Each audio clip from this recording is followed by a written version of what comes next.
జీవితంలో ప్రణాళికలు వేస్తే వాడు వచ్చి అనుకుంటాడట, ఓహో ఆహా వేసేస్తున్నావా, ఎలాగేస్తావు నేను చూస్తాను అనుకుంటాడట సాతాను. మహాభక్తుడు ఒక ఆయన పుస్తకం రాస్తూ నేను ఆ పదం నేను చదివినా నాకు చాలా ఆశ్చర్యం అనిపిస్తూ ఉంటుంది చాలాసార్లు.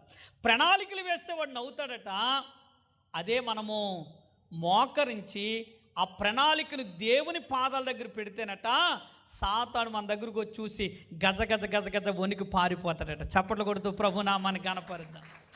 అంటే జీవితంలో ప్లాన్స్ ఇలా చేసేస్తే అలా చేసేది మంచిదే. ప్లాన్ ఉండాలి, ప్రతి మనిషికి ప్లాన్ ఉండాలి. నీ పిల్లల కొరకు ప్లాన్ ఉండాలి, నీ కొరకు ప్లాన్ ఉండాలి, నీ ఇంటి కొరకు ప్లాన్ ఉండాలి, నీ ఉద్యోగం కొరకు ప్లాన్ ఉండాలి, నీ వ్యాపారం కొరకు నీకు ప్లాన్ ఉండాలి. ఈ ఏడాది ఏం చేయాలో అనేటువంటిది ఆలోచన, ప్లాన్ ఖచ్చితంగా ఉండాలి. కానీ నేను అంటాను, ఆ ప్లాను ప్రభు పాదాల దగ్గర పెడితే ఖచ్చితంగా ప్లాన్ సక్సెస్ అయిపోతుంది. ఆమేన్, హల్లెలూయా. ఎక్కడ పెడితే సక్సెస్ అవుతుంది? ప్రభు పాదాల